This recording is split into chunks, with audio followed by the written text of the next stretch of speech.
And welcome to another episode of the Tar Heels Insider Podcast. I'm your host, Grant Sashtre, the lead beat writer for North Carolina Tar Heels on SI, and I always bring you the latest news in regards to your Tar Heels of the University of North Carolina at Chapel Hill. And right now, Chapel Bill is ruling the headlines here in the Triangle, but for all the wrong reasons. If you guys haven't figured it out, of course, this is an emergency podcast. I really don't do two podcasts in one day. If I ever do two podcasts in one day, it's because it is an emergency podcast. And right now, it is kind of an emergency. So if you guys aren't familiar with what's going on, Bill Belichick's time in North Carolina could be coming to an end. Earlier today, not that long ago, as this video is being filmed, there was a report from Andrew Jones of Tar Heels 24/7, AJ, as everyone likes to call him here in Chapel Hill, especially among the local media. He reported that North Carolina's administration has held preliminary conversations about potential exit strategy discussions regarding what actions to take with Bill Belichick. Jones offered his opinion that there is no guarantee that Belichick will be on the sidelines for UNC's Friday night game on Cal, which will take place at 10:30 p.m. Eastern Time on ESPN.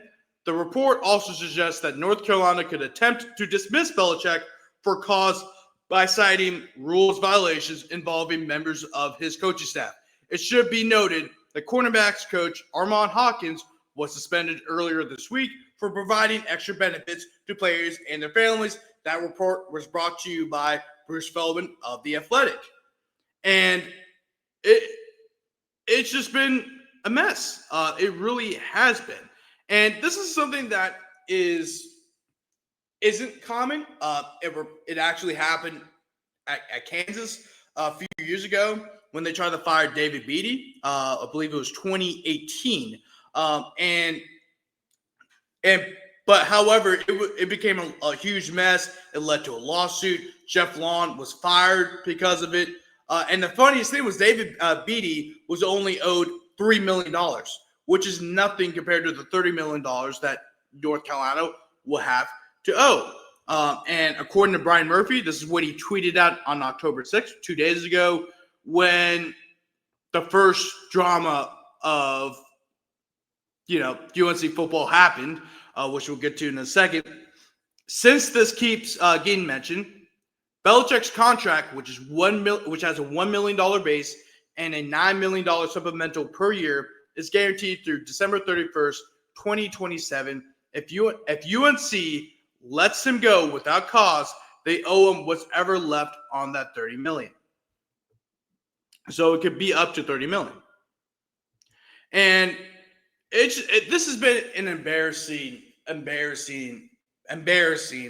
era of North Carolina football. And they see some pretty bad stuff, right? The Carl Tolbert years, where they literally lost to Furman by 3 touchdowns. You had the John Bunting years, where you had a year or two where they were decent. They were 6-6, 7-5, and then they had some years where they were just god awful. Then you get to the Bush Davis years, where they had some years that were They had some years that were kind of good, and then Bush Davis got fired because of NCAA violations. And then they hired Blair Fedora, and the beginning was pretty good, man. They were triangle good, as the OG podcast would say. 7-5, 8-4. They had some pretty good years with Bryn Renner, and then of course Marquise Williams leading North Carolina to an 11-win season. It was their first since 1997, almost 2 years. 20 years since that had happened. Of course, when Mac Brown's last year in 1997, when they went 11-1. And then next year they went 8-5, and then back-to-back years of 3-9 and 2-9. So, and then, of course, they hired Mac Brown. Mac Brown gets here. He leads them to their first major bowl game since the late 40s, when Charlie Choo-Choo Justice was terrorizing opposing defenses. By the way, late 40s, like right after World War II. And And, of course, it kind of ended poorly, right? We all know what happened last year where Mac Brown, told the teams, like, if I'm not doing something right, then I might as well retire. It was agreed with Bubba Cunningham that he was going to retire. And then all of a sudden, at a press conference, he announced he was coming back for another year, which promptly led to Bubba firing Mac Brown. And then that's where the crap show kind of started. I mean, I think that's the most polite way I can describe what is going on at UNC. So that's when, so apparently Bubba wanted to hire either Matt Campbell or John Summerall. Well, those were the two guys that were mentioned quite a bit, in according to reports, and then also we know from behind the scenes.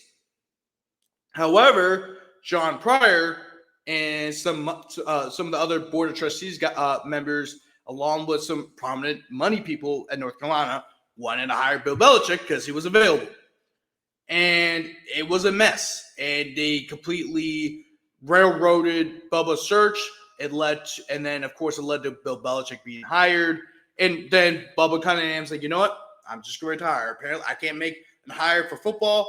This is twice now. I can't make a hire for football. I can't make a hire for basketball. I'm out. Which, look, for basketball, understandable.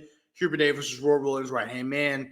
There was some understandable stuff. But the fact that he was trying to go after a young, up-and-coming coach like John Summerall and a well-established young coach like Matt Campbell, he's like, screw this. I'm out of here. All right, you're going to fire Mac Brown, who is 73 years old, for another guy who's about to turn 73 years old. He's like, you know what? I'm out. And then fast forward to the season, UNC loses against TCU very badly, 48-14. And yes, UNC has won 2 games. Okay, yes, they have won 2 games, but they're 2-3 on the year, and their 3 losses all came against Power 4 opponents where they're outscored 120-33. That is an average score, final score of 40-11, and the average margin of victory of each game was 29 points. The worst was against TCU, which was 34 points in that 48-14 blowout. And really, that Clemson game could have been the worst margin of the year had Dabo not called off the dogs. The offense has struggled badly, averaging just 264.8 yards per game, which ranks 131st nationally and last in the ACC. And then the Tar Heels are also at or near the bottom in nearly every national and conference statistical category. It's also worth noting that UNC finally eclipsed the 200-yard passing mark in its 38-10 loss to Clemson. If you include the Clemson game, UNC's pass defense has allowed Power 4 opponents to complete 76% of their passes for 906 yards, an average of 302 yards per contest with 7 touchdowns and just 1 interception. If you take away the games from Charlotte and Richmond, which was their 2 wins, both of which were one, which was a bad FBS team, and the other one was an FCS team, the Tar Heels were ranked 130th nationally in pass defense. So you got the on-field stuff. Now you get to the off-field stuff. You had UNC, reportedly, UNC's social media team was ordered by Bill Belichick not to post anything about the Patriots. Of course, it stems from the Patriots ban that has been placed all around the campus. And, of course, we already know about Bill Belichick banning the scouts. And that led to Drake May being omitted from any of the posts about current Tar Heel NFL players that played on Sunday. You got Javonte Williams. You had a lot of players get mentioned, but Drake May. And why that's significant is because Drake May was playing in a primetime game on Sunday Night Football against the Bills, which, by the way, he was fantastic. He bowled out. The Patriots upset the Bills, who were the only undefeated team left in the NFL, and not a single tweet was put out. That was something that was mentioned by Tommy Ashley inside Carolina. And other people had mentioned it too. And of course, an hour or two, and then Mac Brown posted congratulating Drake May. To not only congratulate his former player, because of course he was proud of Drake May, but also to troll North Carolina. You can't deny that. Mac Brown still got it. He still loves Carolina, but hey, man, So you can still kind of see he's still salty about the way things ended. Of course, he's trying to stick it to Carolina, but I don't blame him at this point. And then on top of that, it came out that's when the news broke that UNC had actually banned the social media team from posting anything about the Patriots, including Drake May. Ross Martin was the first to report that. And then an hour later, all of a sudden, magically appears is a tweet about Drake May making plays in the game with the video. So you had that. I mean, it was absolutely ridiculous. Then it gets even better. Then you had the WRAL report where UNC coaches, Michael Lombardi. It was just a really bad look, and this is what the report was. So it's about it was about all the dysfunction going around in the program, and Pat Walter did a great job with this report. I want to commend him for it. And this is what the report said. Football program. Let me pull it up here for you. Actually, let me pull it up here for you guys.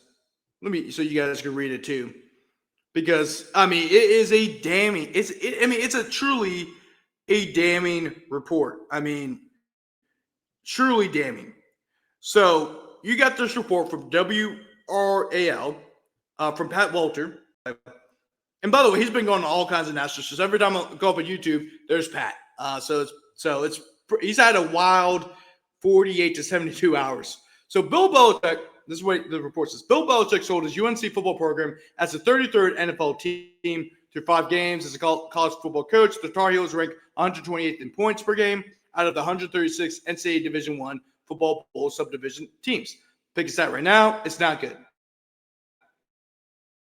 A 38-10 loss to Clemson on Saturday was Carolina's latest embarrassment. A few weeks later, the stadium and student section were buzzing and brimming with optimism. Saturday versus Clemson, the stadium began to empty at halftime. So how is the 6-time Super Bowl champion coach, who many consider the greatest of all time, fallen so far from grace? WRAL has spoken to parents of UNC players, members of the staff, the athletic department, and the UNC Board of Trustees. Multiple sources with knowledge of the inner workings of Belichick's program say the results on the field are a product of a divided locker room, a disorganized coaching staff, and a failure to communicate. It's an unstructured mess, a source with firsthand knowledge of the program told RWAL. There's no culture. There's no organization. It's a complete disaster. UNC fired Mac Brown on November 26, 2024, days after a 41-21 loss at Boston College. He went 6-6 in his final season. In his 6 seasons during his second go-around at UNC, Brown won at least 6 games every year. 2022 was his most successful season. Carolina went 9-5, won the Coastal Division, and lost in the Holiday Bowl. Brown's record versus NC State and inexplicable losses as a double-digit favorite to teams like James Madison were reasons you can point to why Carolina chose to move on.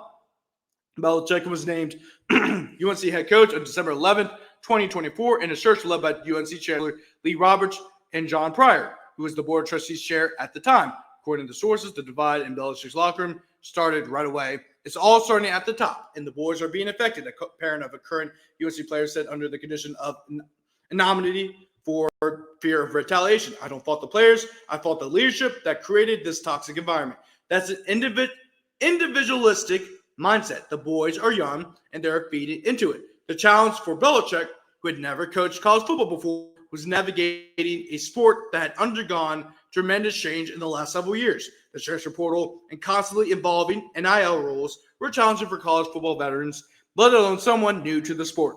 At Belichick's introductory press conference, he said he thought his NFL experience will help him navigate the new college structure. I do think there are a lot of parallels.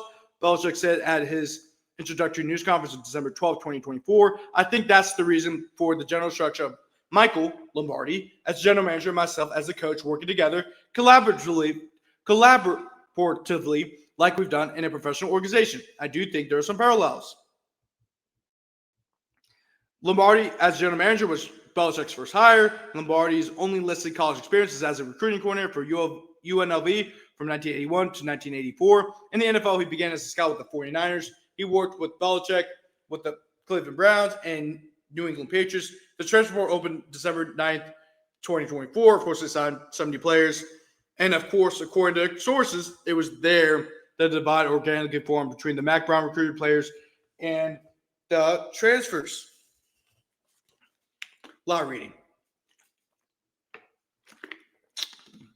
It started with recruits coming in acted entitled to certain things, a source said. It was about them individually, not the team. It was about me and what I was going to do.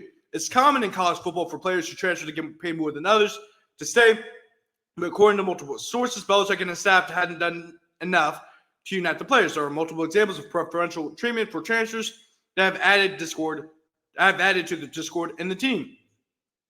According to several sources, some Belichick recruited transfers have preferential parking for themselves and their parents, as well as more tickets for games. Kamari House and Thaddeus Dixon played for Belichick's son, Steve Belichick, at the University of Washington. Their names have come up repeatedly when talking to sources about preferential treatment. Dixon's family has field access on game days, something that no other family is believed to have. According to sources, there's a board in the UNC football facility that lists players who have missed workouts in class. Some Belichick recruited players repeatedly show up on the list, but have not had their playing time affected. And this is where, and remember I mentioned Armand Hawkins being suspended. This is part of it. This, because of the preferential treatment of players, they're getting extra benefits. There's all kinds of recruiting violations and stuff like that. It all stems from these specific issues I'm talking about. And then also, some of the players were selling their tickets to different people. And that's against NCAA rules.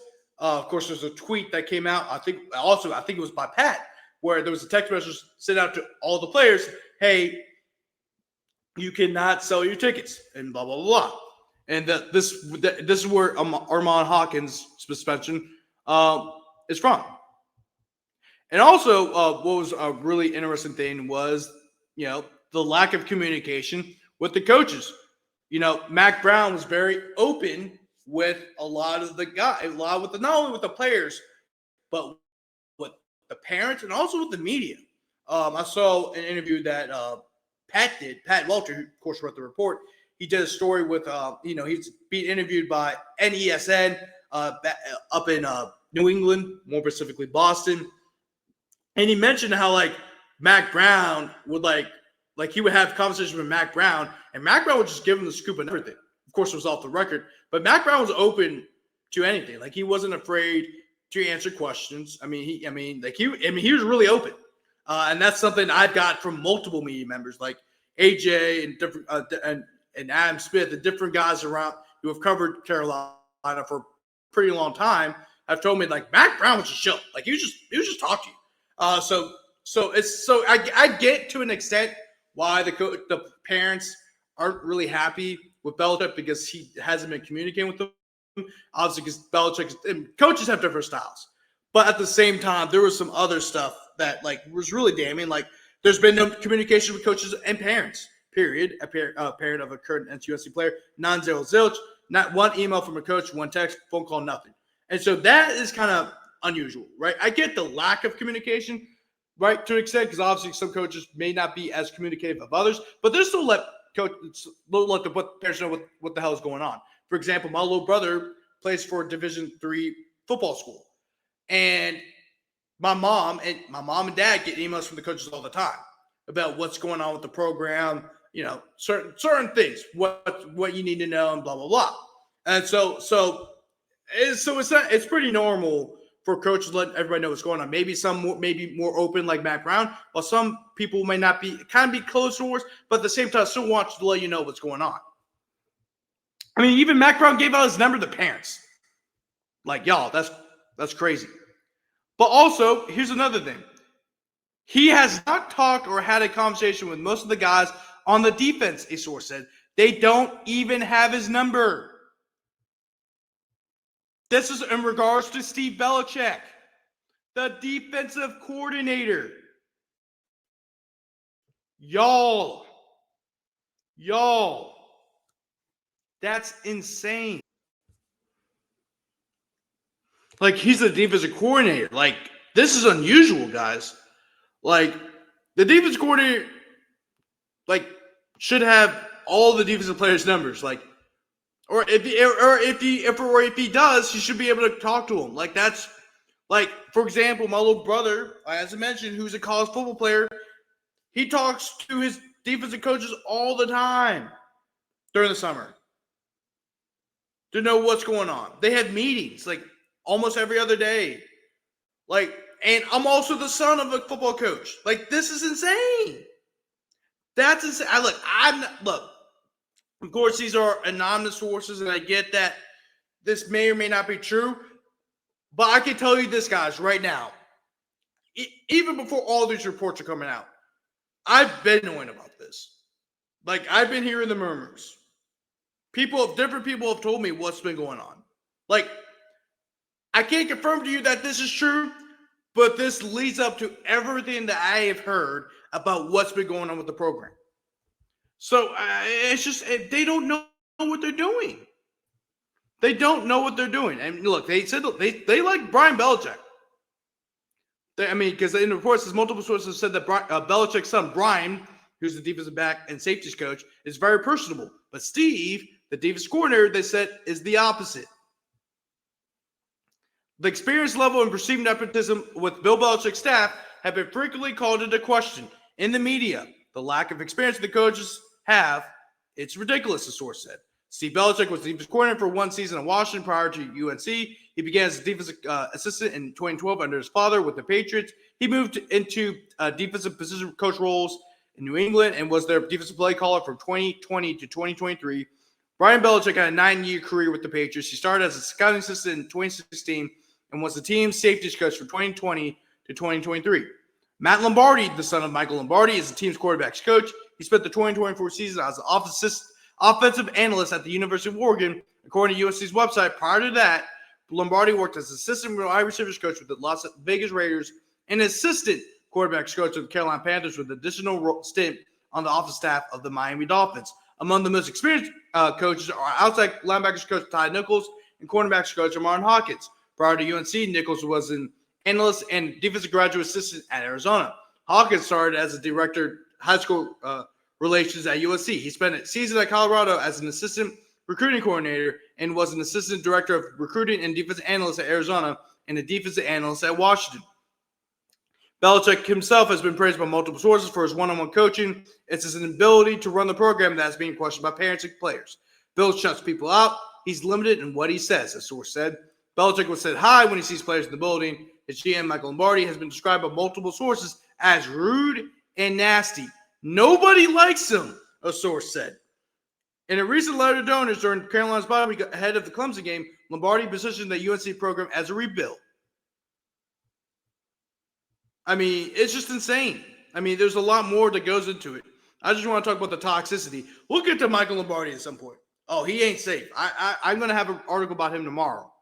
And it's just insane. Like, the amount of stuff I've heard about this program. It's insane. And it all leads up. And I would want to go more into all the drama that's going on at UNC, but that would be an hour-long podcast, and I'm trying to make this as short as possible for you guys to understand, because there's going to be a lot of articles that will be coming out in the next few days. So this has been a hell of a ride. It's been a hell of a 72 hours for me personally as a journalist. This is the craziest 72 hours I've ever experienced, not only covering the ACC tip-off of basketball, but also the football program as a whole with all the craziness that has happened. Once again, I'm your host, Grant Sashray, the lead beat writer for North Carolina Tar Heels on SI. Thank you guys so much for watching, and I'll see you guys next time.